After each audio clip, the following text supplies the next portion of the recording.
Hello everyone and welcome to this tutorial.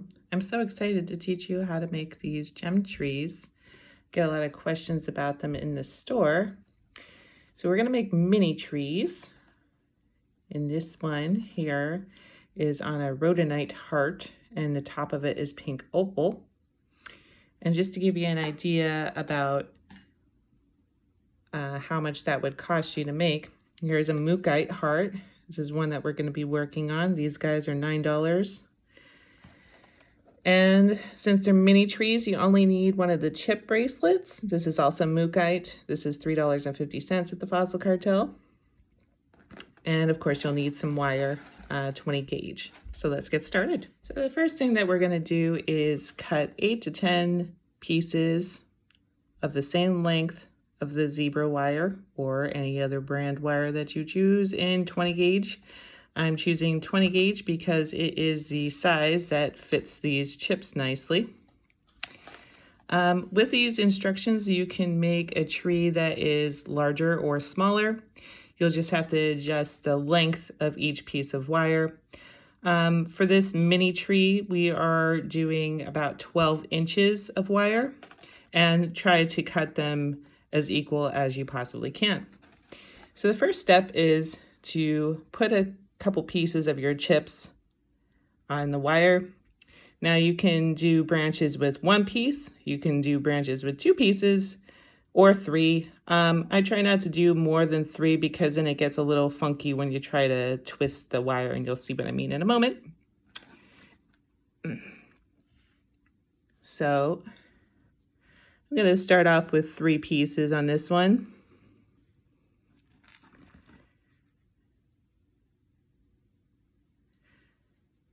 All right, and I'm going in the center of my wire, holding the 2 pieces together here.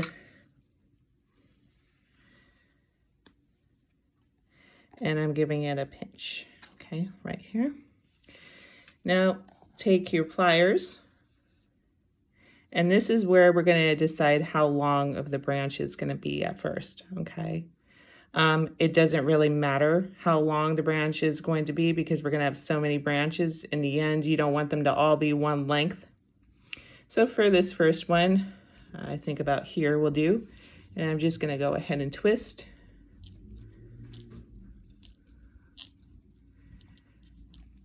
If you don't have pliers, you certainly can try to hold on to it as you're twisting, but I like my pliers. When we get close to this part, you see how this is nice and tight here. We get a little bit closer to those chips and give it a little bit extra of a twist. So it's nice and tight in there. See, they're not moving anywhere. Okay. And because branches are just like one stick, I'm gonna go ahead and make another branch on the same piece. Maybe this time only putting 2 chips on.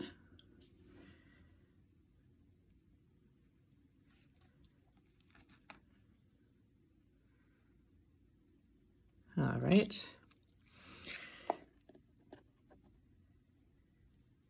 Okay, and now I'm just gonna bend it to here, okay? And now I'm going to twist this wire to here, and I'll be right back with the next step. Okay, so now we have all of our branches here. This is all 8 of the pieces that I had started with. And now we're just going to take some time to orient the ones that are much taller than the others.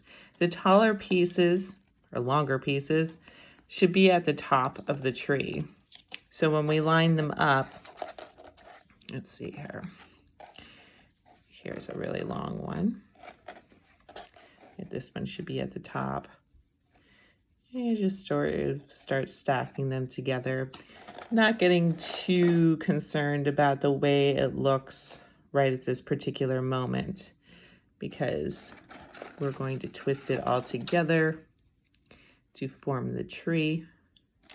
And then after we adhere it to the heart, then we can adjust it more and make it look like a natural tree. Okay.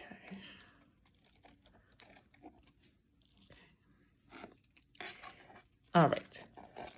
So you have this little bouquet. All right.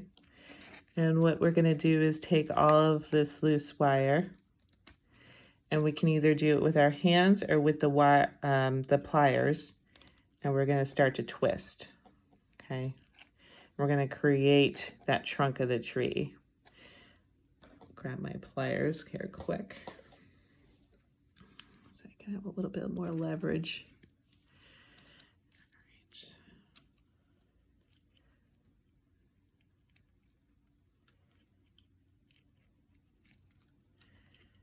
All right, and you'll start to see that it does start to look a bit like the trunk of a tree. Okay, and you see I have this little piece of wire sticking out. That's okay, we can just squish that little guy down.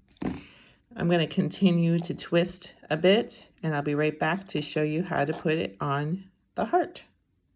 Okay, now that I've twisted it a little bit better together, the next step is to be separating some of these leftover pieces. At least do 3. For this particular tree, I think I'll do 4. And then we're going to start to twist these pieces together. And just think about the way a root of a tree looks. Okay? I'll be right back. Okay, so now you can see that I've twisted those pieces of the root, and I am separating them so that you have equal spacing around to grab that heart. You don't want like 2 pieces together here and 2 pieces together over there, because then it's not going to quite hold as well.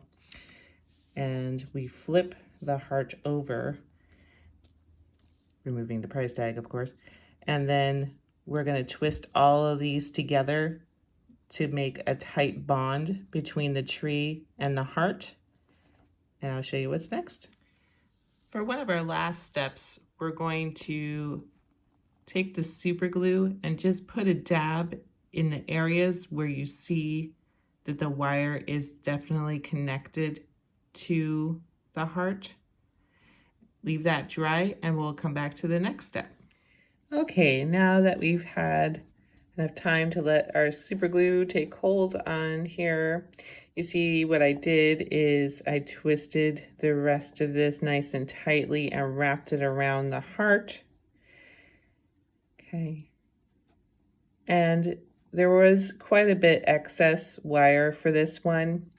So I like having the little bit of extra to make more of a root on the bottom. It definitely helps it hold down better, and it helps as a counterweight for your tree to hold still and stand up straight a little bit better. Otherwise, you have a lot of this going on. And another way to tackle this problem is to counterweight the tree. What I mean by that is whatever direction your tree is leaning, you're going to go in the opposite direction and pull the tree that way. Think about a bonsai tree, you know, how they're not straight up and down. Most trees don't grow straight up and down in the first place.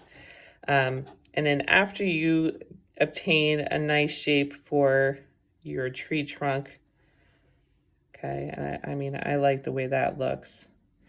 You're going to spend some time and bend all of your branches into place so it looks a little bit better. One of the things that I like to do with the branches is I don't like how straight that looks. I mean, that doesn't look natural to me. So I just start to give it like some jagged kinks. Sometimes I do it with my fingers. You could certainly do that with the wire pliers also. And just spreading some of these branches out.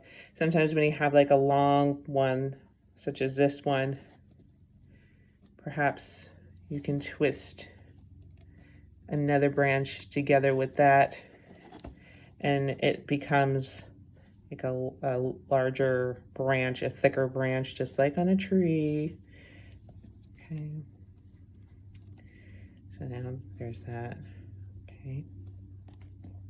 And just continue to spread them out. And it's coming along.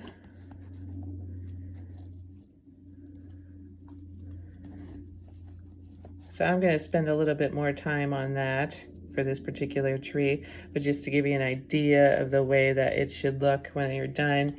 Here is a moss agate one that I did with some chlorite and quartz and some peridot and obsidian that I had laying around. This one sits nicely now. Ta-da! And you see how my branches aren't straight. I spent some time and gave them some little kinks and gave the tree a little character, and I like this. It reminds me of a bonsai tree very much. Okay, so I hope you enjoyed this tutorial. Please let us know if you make a tree. We would love to see pictures of that, and I'll see you next time.